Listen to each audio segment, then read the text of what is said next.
Bob. Yes, sir. Hey, Bob Phillips. We're live on the air. You didn't have to hang up. You didn't have to hang up, Bob. Hello. Hey, can you hear us? Okay, we're connected. I don't know what's going on here. Uh-oh. Call us back, Bob. Must be this garage sale mode on my butt. I don't know what's going on. I got nothing. I got no audio. I got no video. Let me try calling you. Thank you, Bob. Bob. Fuck. I was just going to message him. All I do is win, no matter what. Rob and Slim Show. Rob and Slim? Is this Rob or Slim? This is Rob. That's Slim. Rob, how are you, buddy? This is Bob. Bob. What's up, Bob? Bob Phillips. Bob the Suit. How you been, my man? I've been pretty good, guys. You look like you're doing all right. I see a lot of activity all over Twitter and Facebook and Yeah. all over the corners of the internet. You guys are rocking out. What's happening? Awesome. Making waves. We're still relevant. It's hard because we've heard a lot of guys say, like, after a year, pods quit and all that, and we've managed to stay afloat. Well, it sounds like you're doing better than that. I heard this. This is like some East-West feud you guys got going. What the hell's going on? I don't know. Why is anybody having a problem with Bro. the fact that you guys put out a funny podcast? I don't get it. That's it. We're the big fish. We think they're, just trying to make some waves.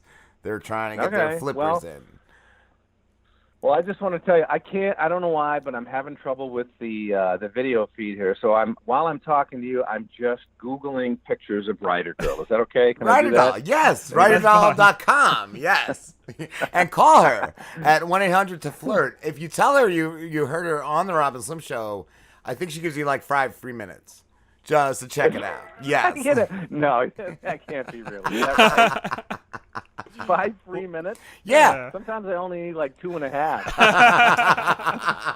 It happens. It happens to the best of us, Bob. Yeah, man. Well, man. Good to talk to you guys You again. too, bro. Good to I was talk just to going you. to say, too, like you saying us doing good. Well, I saw you just started your own podcast, Sal and Bob, correct? Well, you kind of have to, right? Yes. If you're a comedian Yeah. and you don't have one, they kick you out of the business. So, Get you Oh, out that's of like a comedy. new thing? That's a new thing. You got a podcast? yeah, that's a new thing. It used to Wow. be you just had to do a shitty Christopher Walken impression. Oh. Now you have to have a podcast. Oh, I'm Christopher Walken. Get it? That was good. Yeah, it's a requirement of all comedians now. Have a podcast, do a shitty Christopher Walken impression, and just And do as tons much of Twitter tax material as you followers. can. Yeah, we actually heard early on, we talked to a guy that I guess the place told him he needed a certain amount of Twitter followers or he couldn't perform. Yes. So, yeah. Oh, really? Yeah. What did John Cuellar tell us, too? I think out there in, where's he? Albuquerque? Albuquerque. They had, like, some other, like, we were thinking, too, like, there are regional things, because I forget what he said. There's something weird that the club told him once. Like, yeah, there's all these crazy Oh, he things. couldn't, what do you call it when you're including the crowd? in the bit? He wasn't allowed to do any crowd work. Only the headliner was. The middle guy could do a little crowd work, Well, that's sort of a common rule that clubs will lay down sometimes, especially if they have a headliner that doesn't want to deal with the crowd. They just want to do their bits. Which is cool. I mean, I don't want to deal with the crowd if I don't have to. I just want to do my material. So yeah, they'll tell the feature don't do any crowd work sometimes. Oh wow! See, I never knew that. But what do you do though if there's a heckler? You just gotta ignore it, like. Well, then you got to do some crowd work. Yeah, that's what I'm saying. It's a different kind of crowd work. You're just not allowed to initiate it. I've seen some amazing hecklers handled by Bill Burr and who did Goat Boy on SNL? Jim Brewer. Oh my God, I've never seen them. Yeah. Just shut them right down. Both of those guys are great at that. I actually had I couldn't believe this too. This was probably, I want to say 6 years ago. I was doing a show in Toledo, Ohio, and I met somebody there, and we dated for a little bit. And about 2 weeks after we started dating, Jim Brewer was appearing at the club, the same club that I met her in. And she texted me from the front row and said, "I'm at the Jim Brewer show right now." I said, "And you're texting me? Hang up now. Yes. Don't do that." I said, "What are you doing? Have you learned nothing from me? Hang up and stop." And she kept texting me. Well, finally, Brewer took her phone. And No way. I said, good for you, ma'am. He put it on the stool and said, that's the end of that until the end of my show. Brewer's an animal. I tried to teach her. Yeah. Oh my God, it's like he gets in that zone and he just doesn't stop. Like he's like a pit bull almost. Yeah, there's another guy that I know well, a fellow named Steve Hofstetter, and he was a guy that started. It's called Laughs on Fox, the sort of a stand-up, showcase show. It's not in all markets. It's like the bigger markets: L.A., New York, Chicago. We had it here in Detroit for a while. Anyway, you ever want to Google somebody who handles hecklers? I mean, he does it, as good as anybody I've ever seen. A guy named Steve Hofstetter. Google that guy sometime. You'll have fun watching him. Okay, I'm writing it down right now. I'm jotting that down. Sounds great. Yeah. Sounds great. How do you normally deal with hecklers, Bob, or? Well, yeah. I mean, sometimes you have to. I mean, I don't go out there intending to really talk to anybody. I just want to do my thing. If somebody wants to engage, if they want to engage with you, if they just say something innocuous like, "Oh yeah, me too," you just, okay, let that go. Or if somebody wants to, just throw in a comment, you might even let that go. But if they do it twice, then it's game on. You have to take control of it, because if you don't, then you got, they're running the show, and the crowd doesn't like that. So. I was gonna say too. I know you've been on Anthony Cumia's show. When I went to see Jim Jeffries years ago, there was a guy in the crowd just screaming, because when he went on Opie and Anthony, the guy was just screaming for him to talk about stuff he said on Opie and Anthony. I don't know if you've ever had anything like that happen, but finally Jim's like, "Look, I'm gonna have you taken out of here if you don't stop." The guy did calm down, but like I said before that, he was just screaming stuff that Jim said on Opie and Anthony. It was like, dude, calm down. So yeah, some people, they think it's a Q&A session, and they just jump in and they just want to, they just want to talk. They don't even realize they're doing it, and so you'll treat them a little bit more delicately than you will the asshole that just jumps in and says something rude, or he doesn't like their joke, or he's cutting down somebody else. You'll give. I give them a little space before I jump in. But yeah, I'm going to say now. I've been doing this a long time. I've had some people yell out, "Do this joke." Yeah, I'm like, do the bit. Well, I was gonna get to that. That's about 16 and a half minutes from now, if you want to hang on. Or, why don't you do that joke anymore? Oh, yeah, well, that's gotta be because I can't stand saying it anymore. I did it for 5 years. I just can't say it anymore.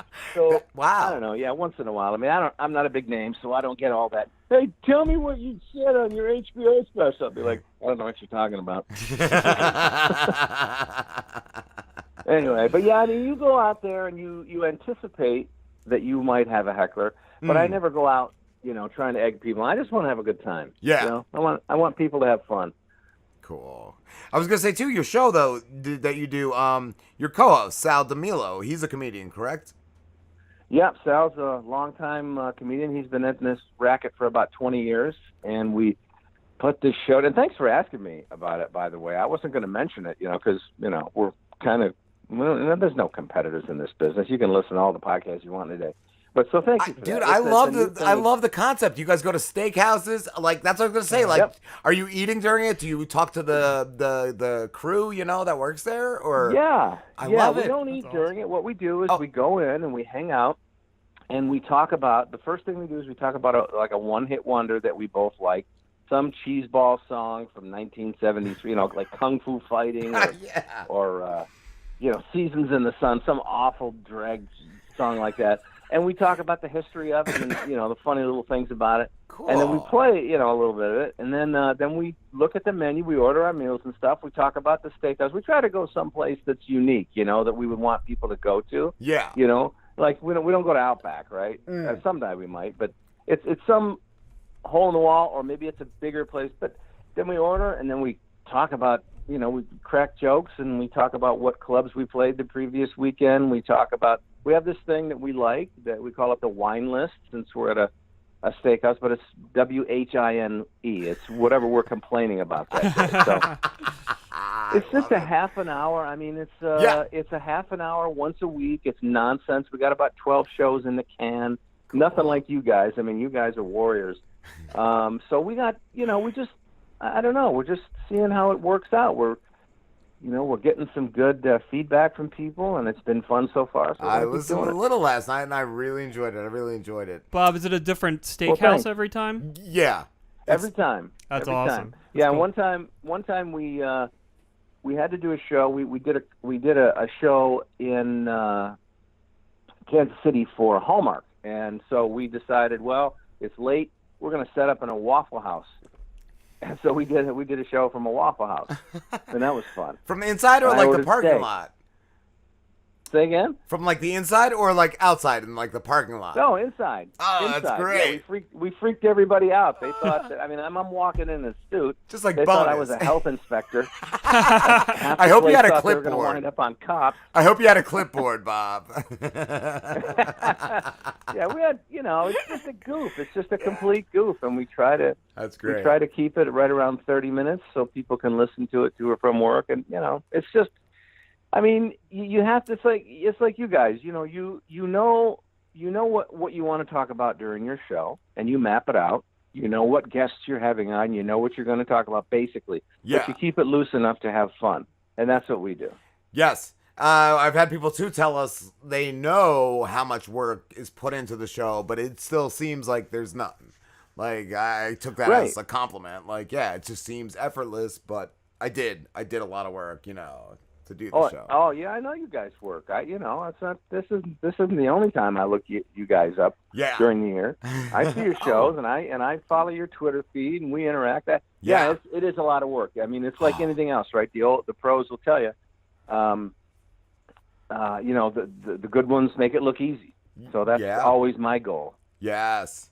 I was going to ask you too, Bob. What is the President Trump State of Disunion show that you're on? Oh, that's my cousins have a radio show out in Boston, and oh wow, they're identical twins, and my cousin Eric is he does a spot on Trump impression. He's hysterical. Eric Jackman, Mike Jackman, and it's called Jackman Radio, and Eric does this ridiculous Trump impression, and so. The two of them do this sort of live radio show, and I've opened for them. I went out to New Hampshire and did it, and it's just a complete goof. It's a lark. It's so much fun. Yeah. Thanks for asking, because these guys they do a great job, and Eric is hysterical as Trump. So if people want to look at that, they can. But I want to talk to him. It's my second time out there. Okay. Say again? I said I want to talk to him. I definitely will reach out to him. Well, I will put you in touch. I'll tell you what. They will be one of your most interesting interviews because they're really politically hip. They know exactly what's going on in the world. They're that. Two extremely intelligent, funny guys, but they don't hog the mic. They don't jump on people. They're just funny. Cool. So you might want to have them on. I would recommend them. Sounds like a great hang. Yeah, it would be. You'd enjoy it. And they would enjoy being on your show. So I'll tell them. Awesome. Thank you, Bob. Bob, I was curious. Maybe they're listening right now. Oh, that'd be awesome. That would be awesome. Going back to your steak restaurant podcast, how do you record those? Oh yeah, that's a great question. Well, I'd like to be able to tell you what this thing is, but I'm a technical moron. I mean, it's you guys got quite a setup there. That's slim. Basically, I mean, it looks like the size of it's a handheld unit. It's got that that 360 mic. And we have a couple microphones with us that we bring in, or two or three, depending on who's with us. Okay. And that's basically it. I mean, I couldn't even tell you what this stuff is. I don't keep track of it. There are those like voice recorders that are just like that's what I was thinking. Real like diesel. They're just like awesome. So it may be. I mean, you've listened to it. I mean, the sound is good. It sounded great. To me. Yeah. I agree. I honestly can't tell you what it is. I don't know. I don't do anything on that side of it. Yeah. But so you set microphones on the tables? Yeah. I mean, we're mic'd. Yeah. Okay, Mic'd. I'm mic'd. So what do the waitresses or waiters say anything to you about that? Or are they okay with that? Like, Sometimes, so yeah, we'll tell them what we're doing. If they don't want us to, we don't. But Yeah. we've only been turned down maybe once Yeah. because there was like a wedding party or something, and they didn't want us, they didn't want to interrupt the ambiance. I'm like, this place needs an enema. Come on, I'm Jack Nicholson and Batman going, come on, let's get the show going here. So Come on, they're let me in. pretty accommodating. Yeah, that's cool. We were at a place. I tell you, it's a good question you asked, though, Slim, because we were at a place in Dallas called Nick and Sam's, and they didn't want us out in the normal area, so they gave us a little private room. Oh, wow. And we did the show from in there. We could record it and had a blast. But then when we listened back to it, it was a bummer because there was no crowd. There was nothing. Oh, you like the ambiance? Yeah. Oh yeah, I like to hear that. I like, it kind of energizes me. So it's kind of weird. It's going to be a different sound than all the other ones. So. Oh, yeah. Have any of them sponsored you guys? We are working on that right now with 2 of them, and yes, we Cool. will have at least one sponsor coming up here in the next month. We're pretty excited about that. I can't say anything yet because they haven't. Oh, They haven't said that. They've said yes, they would like to. cool. And we're going to do a live broadcast from one of them here in Detroit. Yeah. I think first week in November, and then the other one is headquartered. I want to say Miami. So we won't be going down there. They'll be going to doing one of theirs. It's called Morton's. They got a few around the country. So Okay. we'll see. I was going to ask It's an too. odd sort of concept, With traveling on the road, what is your favorite one that you've ever been to of all time? Oh, let's see. My favorite. Let's see. Probably Jeff Ruby's in Louisville. Great place. I mean, the stuff, the food is awesome. The ambiance is awesome. They just got so many things going on in this place. They've got this $1 million chandelier that they got from some Saudi prince, and then they have a thing called Muhammad Ali, which is because Muhammad was from Louisville, right? Yeah. So they have this room where you can go into, and it's got all the memorabilia and like his trunks and gloves and pictures, and it's really cool. Wow. And they have, of course, being Kentucky, they have all kinds of whiskeys. So I would say that. That does sound Jeff like Ruby's. a lot of great things going on. Yes. I'm curious not to be confused with Jack Ruby's, where you're shot in the stomach when you go inside the restaurant. I'm curious For with you the history, Kennedy assassination buffs. Is there a Kennedy Steakhouse? is there a Kennedy? No, I don't know. You If go there on is a one, little we drive? haven't found it. You go on a little. We'll go anywhere, Yeah. it's fun. Bob, do the steakhouses have they jumped on the craft beer thing? Do they have a wide selection of beers? Yeah, it depends on where you go, right? It's like this particular place, Jeff Ruby's. It's bourbon and wine, right? Oh, okay. Other places, they're more tilted toward beer, and we imbibe.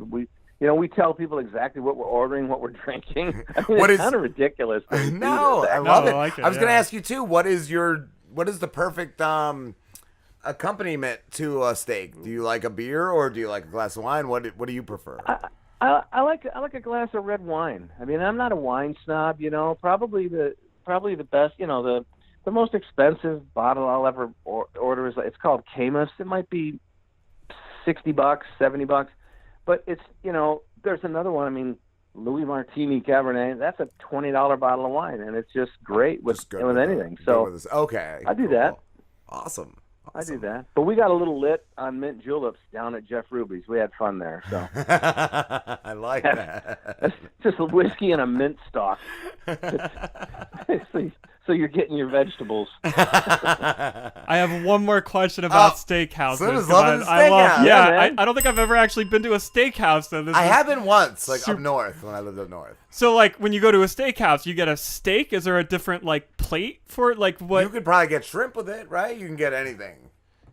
Oh yeah, you can get. If you're in a good steakhouse, they're they're gonna offer some good seafood, a couple of good seafood selections, because not everybody's is gonna eat steak. But if you ask me what makes a good steakhouse, it doesn't have to be fancy. It doesn't have to be crazy price. You can get it. You should be able to get a good steak for $20. But some of them go up to, $60, $70. I was going to say, I was thinking tomahawk cuts, Yeah, like $100 a plate sometimes. Yeah. I mean, and those are great too, but you don't have to spend that kind of money. As long as the atmosphere is there, you got, like a red or brown leather booth, and you got a tablecloth, and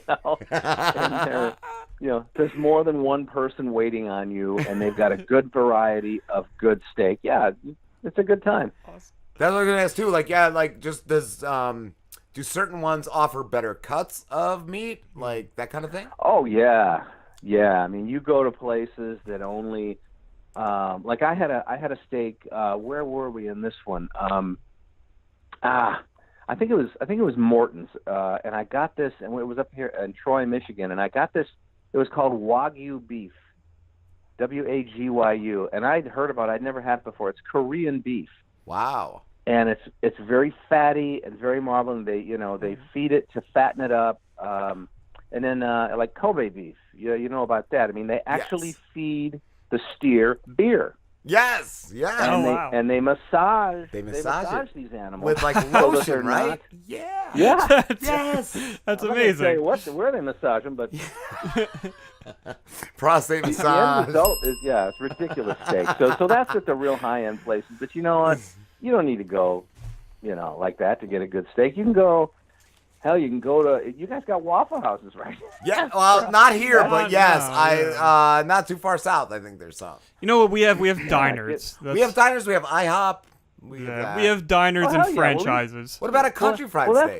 That's not a steakhouse per se. No. But if you go into IHOP and you get just say you want your strip medium rare. Don't ever go well done or something because you're eating a shoe then. Yes. Just, go medium well. You can have a good meal with that. What about veal? It's so sad, but it's so delicious. Oh my God. What is? Veal. Like you're crying and almost orgasming at the same time. It is so good. I know, it's ridiculous, isn't it? That's funny. Yeah. Don't ever Google how they raise veal. No, you'll never eat any bovine animal at all. Don't even let anyone tell you about it. Just eat it. No, it's good. Yeah. It's gross. It's sad. Just eat it and enjoy your craft beer and your $20 bottle of wine. Bob, we have to wrap this up, dude. But it has been a blast as always. Hey, thanks for having me on, guys. I appreciate it. Always fun talking with you. Always, man. Where can everybody find you?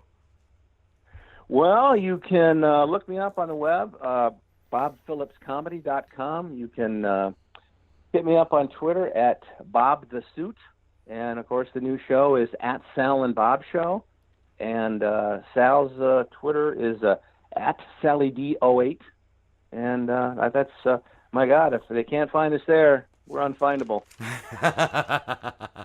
Thank you, Bob. Thank you, gentlemen. Enjoy the rest of your night. I'm going to listen in. You too, my friend. Thank you. Have a good one. Hope to talk soon. Absolutely. Okay, bye, Bob. So no tablecloth at a steakhouse is a That's no-go. bad. That's bad. Yes, I love that. I just love that. That's amazing. So cool. I want to go to a steakhouse now. Yeah, no, I've only been to one, but yeah, no, it's they're fucking nice. Yeah. All right. Yeah. Save a few bucks, Slim. Yeah. Go to a steakhouse. I want to get a $65 steak. Get one, bro. Then medium rare. I'll just have Slambo go kill me up. Why can't he just cut us? Why can't he bake us something? Yeah. Fry us. I don't know how you make a steak.